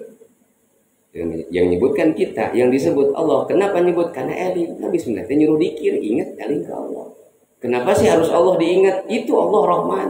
Rahman itu apa? Pengasih. Mana pengasih Allah? Tuh mulutmu, hidungmu, semuanya. Hidup semuanya. Minta enggak? Enggak, tapi dikasih. Itu Rahman. Kalau ngasih nunggu minta mah bukan Rahman itu. Rahman mah nggak dipinta udah ngasih itu Allah. Kita nggak minta hidup dikasih hidup. Minimal Bismillah dong. Tarkud dunia, meninggalkan dunia. Sikap lemah lembut yang lebih luas itu adalah tarkud dunia li ajli din, meninggalkan dunia karena tujuan agama. Aksul madahilah, atau sebaliknya. Bukan sebaliknya, meninggalkan agama untuk tujuan dunia. Wah, ini mah gua banget gitu. Entarlah sholat nanti nanggung ini dulu. Yuk. Itu meninggalkan agama untuk dunia. Beda dikit. Orang-orang yang soleh mah meninggalkan dunia demi tujuan agama. Aduh, tadi bos baru ngasih 4 seri ini, misalnya 5 misalnya. Kami baru mulai nih 4 seri. Teng adan asar, aduh gimana nih? Ayo ala sholat. Entar gampang. Itu maksudnya. Atau sebaliknya lah, makanan apa gitu, kegiatan apapun gitu. Nah, kita mau belajar istiqomah gitu deh sob. Bentuk karakter. Jadi bahasanya apa? Kan kita tuh usaha untuk ibadah. Kalau usahanya ninggalin ibadah, berarti kan basa-basi ke Allahnya. Ngomong kita hidup untuk bisa ibadah. Saya penting mah bisa ibadah, bukan kerja juga ibadah. Ya kalau kerjanya ninggalin sholat mah ibadah gimana? Itu namanya basa-basi ke Allah. Emangnya Allah bego gitu? Nanggap bego kita ke Allah gitu. Jadi mulai sekarang mah ganti. Gimana caranya? Contoh, meninggalkan dunia demi tujuan ibadah. Kita sholat, prakteknya di sini, latihan gitu. Saya juga belum bisa. Latihan atau minimal pernah sekali 2 kali ngalamin suasana itu. Di saat kita sholat, kan, di penceramah suka ngomong, kenapa setiap sholat barang yang hilang suka ingat gitu maksudnya. Barang yang kita ingat itu apaan? Dompet, sendal jepit, coet, atau apa, sendok ngumpet, atau apa, kotak garam salah nyimpen, cari-cari. Di saat sholat nyumput. Nah, sendal jepit, sendal butut, apalagi HP yang lupa nyimpen, kotak bumbu yang lupa nyimpen, itu dunia apa akhirat? Itu perkara dunia. Tinggalkan itu untuk tujuan akhirat. Tujuan sholat apa? Aqimis sholah li dzikri. Dirikanlah olehmu sholat untuk mengingatku. Ari ingat tuh di mana? Di tangan, di mulut, di kepala, apa di sini? Mengingatnya hanya di kepala, masih ada lupanya. Kalau mengingatnya ditembuskan ke dalam kolbu, sulit lupanya. Makanya iman tuh di sini, bukan di sini. Iman nggak cukup dimengerti, tapi harus diyakini. Kalau iman cuma cukup sampai dimengerti, sulit meyakinnya. Gitu. Iman kita baru sampai dimengerti. Iya, Allah tuh satu. Kalau 2 ya nggak mungkin, presiden aja 1 kan gitu. Nah itu iman baru dimengerti, diyakini belum. Nah di sini makanya kita harus dipres lagi dengan belajar. Di tujuan sholat itu apa? Harus mengingat Allah. Aqimis shalah lidzikri. Tujuan salat untuk mengingat. Yang suka hilang di saat salat itu itunya. Makanya di saat kita sholat, iblis datang ke dalam diri kita, membawa dompet yang hilang tadi, ngingetin, tak kita tolak. Iblis, ntar dulu gue lagi sholat. Itu udah Allah. Oh, Allah lagi ingatnya. Datang lagi iblis masuk ke dalam diri kita, yuwaswisu fi sudurin nas, bawa itu tadi kotak kumbu di bawah aqua tadi, di bawah aqua galon tadi, habis itu pindahin, cari-cari kan muter. Datang lagi itu duit tadi, dompet di mana? Iblis datang bawa dompet tuh, dompet. Bulak-balik itu perkara dunia masuk ke dalam diri kita, itu iblis lagi ngegoda kita supaya lupa ke Allahnya. Akhirnya kita sholat terus-terusan, karakternya nggak terbentuk. Seharusnya satu kali sholat dalam diri kita harus tumbuh satu kebaikan yang menjadi karakter, harusnya. Itu disebut tarkud dunya li ajlidin, tinggalkan dunia untuk tujuan agama. Maksudnya di saat sholat mah, walaupun kita ingat dompet nggak manfaat untuk sholat gitu. Di saat sholat datang misalnya ingatan tadi apa? Sendal jepit, sendal yang baru, yang mahal itu tadi lebaran kemarin. Lupa nyimpen, ketemu lagi waktu sholat. Itu biar kata dari mulai takbiratul ihram sampai salam, itu sendal yang baru harganya 1 juta diingat-ingat, sedikit pun gak ada manfaat untuk sholat. Jadi tunda dulu gitu. Seperti kita kita mau cebok gitu. Atau kita mau makan gitu, mau makan sambil mandi bisa nggak? Ya, ntar aja makan dulu, makan mandi jangan digabungin, makan sembokok kamar mandi gebur terus kurang enak. Kita tuh sholat tuh seperti itu. Kenapa? Di penceramah suka ngomong iya, itu tuh penyakit. Gimana solusinya? Nah di penceramah suka jarang dibahas. Iya kalau kita sholat suka ingat itu tuh penyakit. Orang yang berpikir pasti nyari solusi. Gimana caranya biar sholat itu gak diingat lagi. Kenapa? Meskipun diingat sampai tua, gak ada manfaat untuk sholat kita. Di saat sholat ingat sama kerjaan gitu. Gak ada. Karena tujuan sholat apa? Mengingat Allah. Yang diingat keagungan Allah. Balikin lagi. Gimana caranya sampai? Orang sholat kudu mikir, lu ingat. Nah ingat itu, sekarang pengen ingat ke Allah. Kalau nggak latihan nggak bisa. Oke terus, ala bidikrillah, tenang. Orang kalau nggak dikir nggak tenang. Sholat nggak dikir, mana bisa ceringak-ceringuk. Allahu Akbar, lihat jam lagi nih. Imam lama amat, rakaat kedua sholatnya panjang amat, lihat kan. Kenapa ceringak-ceringuk? Khutbah Jumat. Kenapa? Karena dianya nggak dikir. Ketenangan itu harus kita dapatkan di saat kita kerja, di saat kita sibuk, di saat kita ibadah, di saat kita miskin ataupun senang. Harus ada. Gimana tenang itu? Dengan apa? Dengan memperbanyak mengingat Allah. Kita baru tenang pas tidur. Itu juga bisa dengan mimpi bangunnya. Coba kalau dikirnya itu. Jadi keterangan itu harus kita dapatkan di saat kita sibuk. Alhamdulillah. Di saat kita capek, di saat susah, di saat sempit atau sakit atau apa, di saat sehat, di saat kita ibadah, di saat sholat, di saat ngaji, di saat baca Quran, di saat silaturahmi, semua harus kita dapatkan. Kita ketenangan baru dapat di mana? Belum. Nah, para ulama nggak pernah bosan belajar. Iya, tenang lihat murid. Pas sholat belum tentu tenang. Apalagi nggak ada ulama yang ngaku sholatnya udah paling benar, nggak ada. Sulit. Jadi ketenangan ala bidzikrillah tatmainnul qulub, dengan zikir kepada Allah, mengingat Allah, qalbu akan tenang di setiap aktivitas kita selama 24 jam. Jadi mulai sekarang bahasa gini lah ya. Di saat sholat datang iblis masuk ke dalam dada, yuwaswisu fi sudurin, kecewas-kecewis. Tadi teman kamu nungguin di sana. Ya, gue sholat dulu. Sono iblis. Allah ingatnya gitu. Tunda. Gak usah dibuang, ditunda. Karena dibawa juga ngapain. Kita mau macul, mau ngejahit ya. Makan. Piring dibawa di meja ya. Pas ngejahit kan ngegetar bisa jatuh semua gitu. Simpen dulu nasi di sana. Gak bisa ya. Jadi lepaskan sejenak. Seperti jenderal mau kamar mandi kan. Di sini pistol pasti dilepas dulu kan ribet kan jongkok gerak ini, wah lepas dulu, ntar juga ya punya kamu nggak bakal kemana-mana gitu. Nah kita belajar begitu perlahan. So gimana semampu kita dengan mempelajari kitab-kitab dan nasihat dari para ulama, nanti semakin nambah wawasan, insya Allah ibadah kita semakin dewasa. Kalau kita di saat sholat, zikir, baca Quran masih dicampur yang lain, itu berarti pertanda di saat kita sholat lupa dengan Allahnya, di saat kita baca Quran lupa dengan Allahnya. Akhirnya baca Quran hanya sekedar pengen disebut hebat suaranya, panjang nafasnya, itu baca Quran itu nggak nembus ke Allah. Karena tutup, lepas dulu, entar ada tempatnya, saya lagi munajat ke Allah, kamu mau urusannya dunia, entar juga diambil gitu, lepasin dulu, simpen lah gitu. Tidur nggak pakai seragam kerja nggak bisa gitu.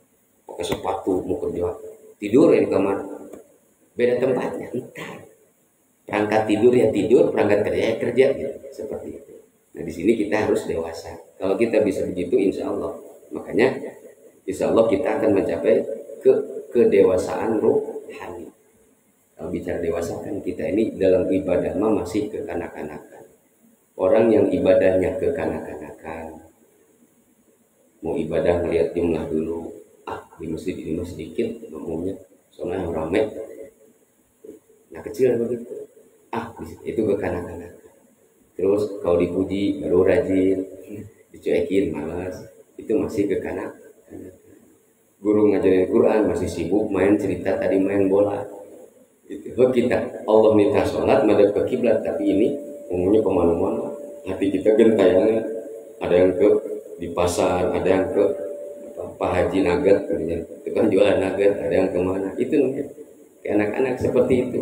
Nah kita tuh ngaji itu sampai tua tuh pengen punya kualitas dohir batin dewasa, dohirnya dewasa, ruhaninya dewasa. Alhamdulillah, syukuri badan kita udah dewasa, buktinya uban udah keluar, tapi rohani kita belum dewasa. Apa? Ibadah nunggu orang dulu, ibadah rajin nunggu temen, seperti itu. Kita habis sholat, ada orang terus amalan-amalan yang lainnya kembali. Wasumat, dan jangan sebaliknya, seperti tadi meninggalkan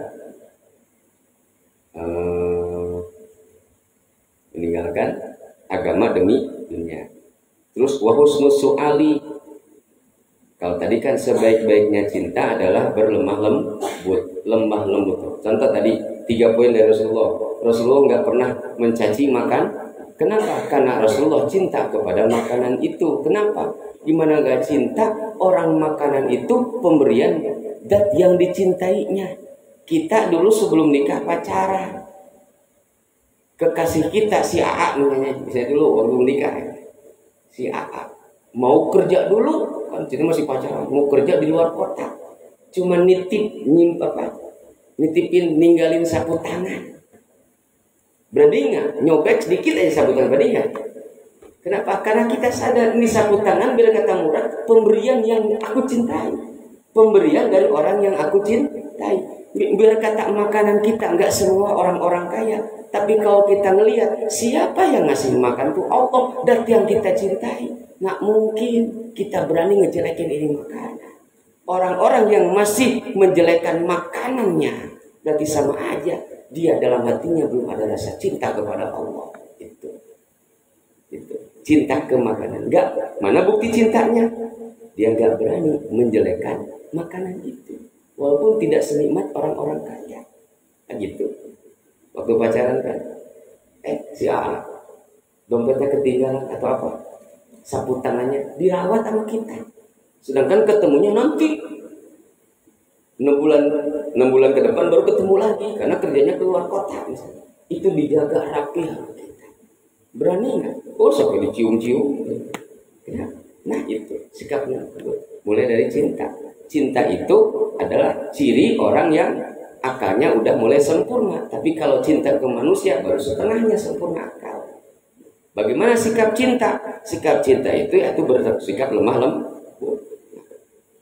Contoh cinta ke Allah, Allah berikan makanan, enak enggak makanan kita? jangan coba mencaci. Kalau kita masih suka mencaci makanan, berarti sama aja mencaci yang memberinya. Di situ di mana rasa syukur kita. Pantas kalau nggak ada rasa syukur, la azidan aku tambah ribu. Cuma jago curhat doang itu, aduh susah. Kenapa itu? Jadi konteks syukur mah nikmati yang ada, syukuri yang ada. Kalau Allah nggak percaya nanti ditambah. Kenapa Allah nggak nambah? Karena nggak percaya. Kasih segitu aja nggak ada terima kasih kata Allah. Kan gitu. Jadi terus nih, alhamdulillah. Biar jelek-jelek juga ini makanan bisa ngenyangin perut saya. Alhamdulillah walaupun nggak komplit, tapi ini makanan bisa membuat saya kuat di saat melaksanakan perintah Allah. Itu dulu. Pas dilihat sama Allah, benar nih orang begini caranya. Tadi kan sini kan, liatin, kirimin. Nah, Allah percaya, ditambah itu kasih. Kenapa? Karena rizki yang kemarin sama dia benar-benar dijaga. Syakartum, diikat dengan rasa syukur. Recep yang kemarin ada yang hilang semua, benar-benar dijaga dengan syukurnya. Akhirnya Allah percaya, ditambahlah kita nikmat lagi yang baru. Itu lazidan nakum. Yang syakartum lazidan nakum. Wala in kafartum, tapi jika tidak bersyukur, adzabi lasyadid. Cirinya orang-orang yang tidak bersyukur, siksa di dunianya dikasih gelisah yang nggak bertepi, gelisah yang tidak bertepi, bingung yang berkepanjangan. Udah, meskipun langit cerah tetap hatinya mendung. Kenapa? Kolbu yang mendung, di kolbunya ada hidayah, tapi tertutup kabut nih syahwat yang ada di pola pikirnya. Aduh, kalau begini, aduh, kalau begitu. Pak Gujum, selamat stres gitu. Kalau nggak balik ke Allah, kemas dengan syahadat la ilaha illallah. Terus wahusnus su'ali dan bermula sebaik-baiknya bertanya. Lil ulama, kepada ulama, nisful ilmi adalah itu sebagian dari sempurnanya ilmu. Bertanya kepada ulama itu bagian dari kesempurnaan menuju sempurnanya ilmu. Kita belajar doang, harus ada nanyanya. Nanyanya yang belum dimengerti, kalau udah ngerti mah ya gampang. Kecuali kalau pengembangan lagi. Kita kan ketemu ulama tuh rada sekarang, dulu mah kalau ketemu ulama tuh hadisnya dulu dah, man sopaha aliman faka'an nama sopahani. Waman jalasa aliman faka'an nama jalasani. Siapa orang yang musofahah berjabat tangan dengan para alim, maka dia seakan-akan telah berjabat tangan dengan Rasulullah. Siapa orang yang duduk dengan orang alim, maka dia seakan-akan duduk dengan Rasulullah, bukan ahli warisnya. Nah, bicara duduk dengan ulama, sekarang dulu mah para umat itu kalau duduk bersama para ulama itu dia tidak akan buang-buang momen kesempatan untuk bertanya, tidak akan dia sia-siakan. Murid yang benar mah tetap pengen ketemu ulama tuh pengen mendapatkan tambahan ilmu. Jika seorang alim itu belum membahas juga, dia bertanya bab apa, bertanya tentang bab yang sudah dia pelajari. Siapa tahu ada penjelasan yang lebih luas lagi. So, nanya apa? Nanya bab sholat, bab wudu, bab air. Sholat itu sholat apa? Dari maghrib kan ke dalam hadis Rasulullah biasa dari maghrib itu sampai isya nggak akan berdiri kan? Ada sebagian riwayat kan dari maghrib sampai isya nggak bergerak. Amalan apanya? Amalan dari maghrib sampai isya. Satu, beres sholat maghrib nih, qobliyah maghrib, sunnah gue muakkad. Terus sholat maghrib, sholat ba'diyah maghrib, sholat muakkad. Beres ba'diyah maghrib, kita sholat apa? Sholat sunat awabin. Mau 2 rakaat, 4 rakaat, mau 6 rakaat. Sholat sunat awabin, suratnya apa? Terserah maunya surat apa. Mau al-kafirun sama al-ikhlas monggo. Usulnya sunat al-awabina rakaataini lillahi ta'ala. Rakaat pertama Fatihah, al-kafirun, kedua al-ikhlas. Sanggup 2 rakaat, bisa 6 rakaat silakan. Mau 4 rakaat monggo, silakan pilih masing-masing. Jadi sholat sunat awabin apa? Sholat sunat taubat. Usulnya sunat taubat lillahi ta'ala, surat taubat. Suratnya terserah pilih lah, mau kafirun lagi monggo, bebas. Penting Fatihah yang jadi rukun sholat. surat mabibas kita apanya itu lagi nggak masalah. Intinya istiqomah. Terus beres surat taubat, surat apa? Tadi surat sunat awabin, sholat sunat taubat, awabin 2 rakaat ya. Sholat sunat taubat, awabin boleh 2 rakaat, 4 rakaat sampai 6 rakaat, silahkan pilih yang mana. Beres sholat sunat awabin, kita sholat sunat apa? Sholat sunat taubat 2 rakaat. Beres sholat sunat taubat, kita sholat sunat birrul walidain 2 rakaat. Sholat sunat birrul walidain, kita sholat sunat lihibdil iman 2 rakaat. Beres sholat sunat lihibdil iman, kita sholat syukur li syukri nikmat, usolli sunatan li syukri nikmatillahi ta'ala. Beres tuh nyampe isya, teh isya udah selesai, nyambung. Beres isya terserah mau kemana juga, mau tidur istirahat atau kemana silaturahmi ngopi. Itu dulu lah kita latihan sholat sunat. Belajar soleh itu jaga waktu dari maghrib sampai isya lah, kan sebentar gitu. Nah, sama dengan setengah jam nonton bola gitu. Latihan belajar ada solehnya gitu. Dan itu full tuh, beres maghrib nggak kemana-mana, masih di situ, belum dicampur apa ya. Berarti kan dari maghrib ke isya itu nggak dicampur dosa. Kenapa? Masih di tempat sholat. Kapan lagi kita momen? Rata-rata kita dari waktu ke waktu pasti diselingi dengan dosa. Nah, yang minimal kita latihan dari maghrib ke isya tadi. Dari situ sujud. Sujud syukur tadi kan sholat syukur nikmatnya, sekarang sujud syukurnya. Nah itu sujud dan syukri lillahi ta'ala Allahu akbar, langsung baca alhamdulillahi hamdan wa syukron lakukron alhamdulillahilladzi istajaba du'ai wa tani mas'alati rabbi auzini an askura ni'mataka allati an'amta 'alayya wa 'alal walidayya wa amala sholihan tardahu wa adhini bi rahmatika bi ibadika sholihin. Dari situ baca Rabbana dzalamna anfusana wa illam taghfir lana wa tarhamna lanakunanna minal khasirin 41 kali. Tambah lagi la ilaha illa anta, habis sujud tuh la ilaha illa subhanaka inni kuntu minadz dzalimin. Atau ngakuat minimal 3 kali, 7 kali atau 11 kali. Beres itu istighfar tadi 2. Langsung ke Allahumma inni as'aluka khairal mas'alati wa khairal du'a wa khairal najah wa khairal ilmi wa khairal amal wa khairal thawab wa khairal hayat wal mamat wa taqabbal sholati wa firhati ati wa as'aluka darajatal jannah min rahmatika ya arhamar rahimin wa sallallahu alaihi Muhammadin sallallahu alaihi wasallam. Beres itu terserah ngomong sendiri, bahasa sendiri. Kalau dari bahasa Indonesianya, ke bahasa Arabnya. Aduh, hafal tuh panjang banget bacanya. Udah sujud syukur alhamdulillah rabbil alamin. So ngomong bahasa sendiri. Kalau nggak hafal doanya, ya Allah nuhun terima kasih. Kenapa? Pertama, terima kasih Engkau telah masukkan ruh ini ke makhluk yang paling mulia, yaitu ke manusia. Makasih nih ruh saya nggak dimasukin ke badannya kodok.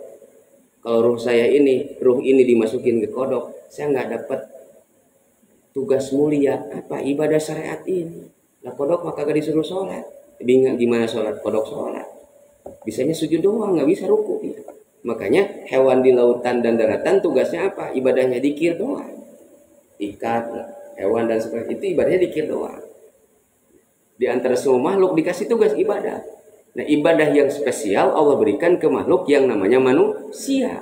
Apa? Di sini tugas agung yang dikemas dengan syariat. Makanya terima kasih ya Allah, ini ruh Engkau masukkan ke dalam jasad makhlukmu yang paling mulia. Ya sebagaimana dalam kitab undang-undangmu, laqad khalaqnal insana fi ahsanit taqwim. Syukuri itu sebelum mensyukuri rukun iman Islam. Itu. Beres itu syukuri lagi, terima kasih ya Allah, setelah ruh ini masuk ke jasad, Engkau simpan jasad saya di dalam rahim seorang ibu yang sudah mendapatkan hidayah. Ya, tuh. Pernah kan mensyukuri itu? Gitu. Syukur iman Islam. Ada yang nikmat yang belum kita syukuri, mungkin baru kepikir gitu. Beres lahir, syukuri lagi punya orang tua. Biar kata orang tua kita, emak kita, bapak kita nggak ngaji, nggak mesantren, cuma apal Allahnya doang.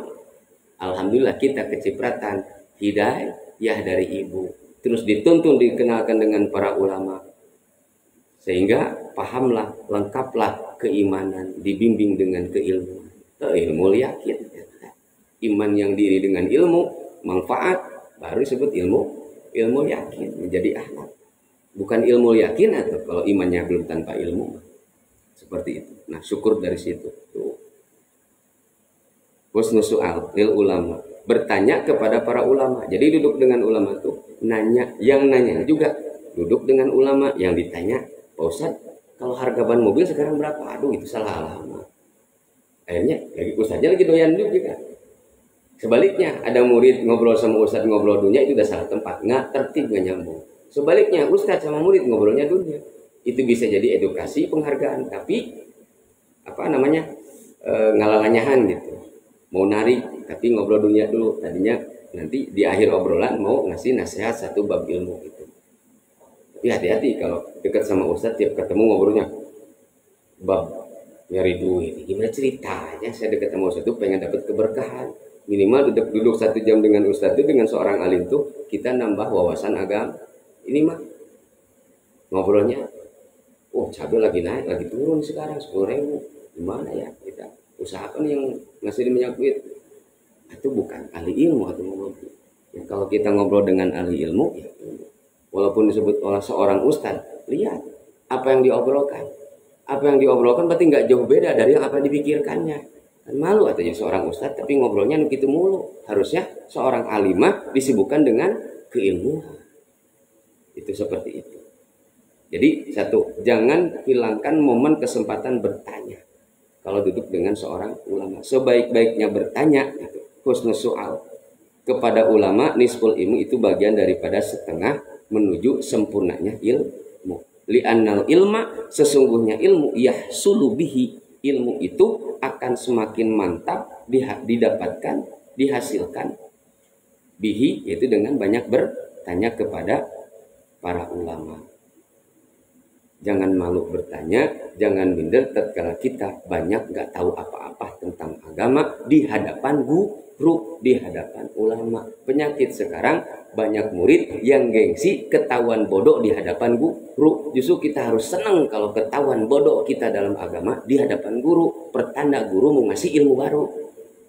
Jadi kalau guru nggak ngelihat kita bodohnya dalam agama, ya guru nggak ngasih lagi ilmu. Kamu udah pinter, sono amalin gitu. Tapi kalau kita terus terlihat bodoh di hadapan guru, ada harapannya apa? Guru-guru yang bertanggung jawab pasti akan ngasih bimbingan, amalan-amalan ilmu yang lain sebagainya, yang belum kita pelajari lagi. Jadi jangan bosan bertanya kepada guru, para ulama tentang ibadah, bukan nanya harga TV, harga HP berapa ke ustaz. Aduh, malu-maluin. Bukan kelasnya. Husnul tadbir, ijra'ul umur, dan bermula sebaik-baiknya mengatur urusan, yaitu menjalankan perkara ala ilmil awaqibi, berdasarkan mengetahui akibatnya. Jadi kalau mau melakukan apapun, kita harus perhitungkan akibatnya. Istilah orang Sunda, orang tua mengatakan gini, yang maneh kudu nepi memeh, kudu bisa nepi memeh ngalangkah. Jadi sebelum kita berbuat, kita harus memikirkan akibatnya. Harus nyampe sebelum melangkah. Cukuplah segitu.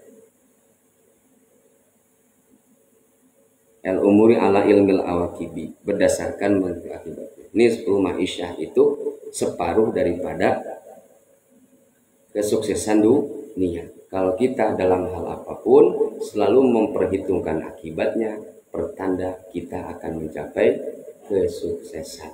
Contoh untung dan rugi seperti itu. Akibat, kalau untung mah udah pastilah bikin nikmat. Kalau ruginya segini, kita siap gak? Siap apa ya? Siap ikhlasnya. Kalau siap ngutang lagi mah udah pasti siap. Siap gak ikhlasnya? Bukan siap ngutang lagi, jadi pinjaman. Siap ikhlasnya. Itu pertanda mau mendekati kesuksesan dalam kehidupan. Nisful ma'isyah wahya maksabul insanul ladzi ya'isu bisababihi wal maqalatur rabi'atu, bermula ini makalah yang keempat, shadaqallahul.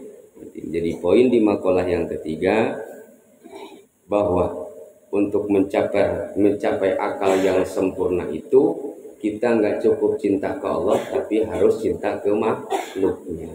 Nggak cukup cinta ke makhluk, harus cinta ke penciptanya. Cinta ke makhluk kita udah paling jago, tapi cinta ke Allah kita masih bertati-tati. Makanya terus banyakin ingat, sok ngereyeuh nikreuh, jangan bosen dalam ibadah mah. Di antara orang yang cinta itu cirinya bersikap lemah lembut. Al-Fatihah. A'udzubillahi minasyaitonirrajim. Bismillahirrahmanirrahim. Alhamdulillahirabbil alamin arrahmanir rahim maliki yaumiddin. Iyyaka na'budu wa iyyaka nasta'in ihdinas siratal mustaqim. Siratal ladzina an'amta 'alaihim ghairil maghdubi 'alaihim waladdallin. Ya Hayyu ya Qayyum ya Rabb Musa wa Harun wa Nuh wa Ibrahim wa ya Rabb Isa wa ya Rabb Muhammadin sallallahu alaihi wasallam. Warzuqna al-ilma wal hikmah wal aqla wal fahma wal hikmah bi rahmatika ya arhamar rahimin. Wa sallallahu ala sayyidina Muhammadin wa ala alihi wa sahbihi ajma'in. Allahumma iftah lana min ababil ilmi wal rizqi wa zidna ilman nafi'an ورزقا واسعا حتى نعبدك برحمتك يا أرحم الراحمين. اللهم اغفر لنا ولوالدينا وارحمهما كما ربيانا صغيرا وارحمهما كما ربيانا صغيرا وارحمهما كما ربيانا صغيرا وارحمهما كما ربيانا صغيرا والحمد لله رب العالمين. اللهم صل على النبي الهاشمي محمد وعلى آله وسلم تسليما. اللهم صل وسلم وبارك عليه. Assalamualaikum warahmatullahi wabarakatuh.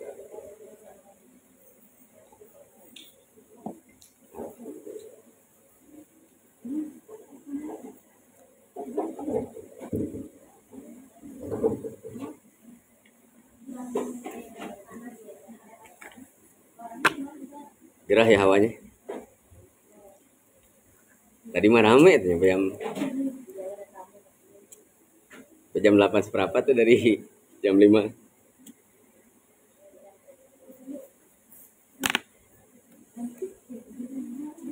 Allah.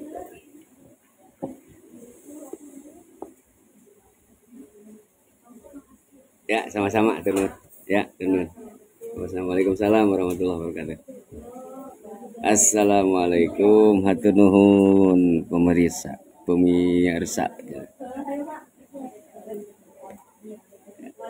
Ya. Ah, makasih, Mak.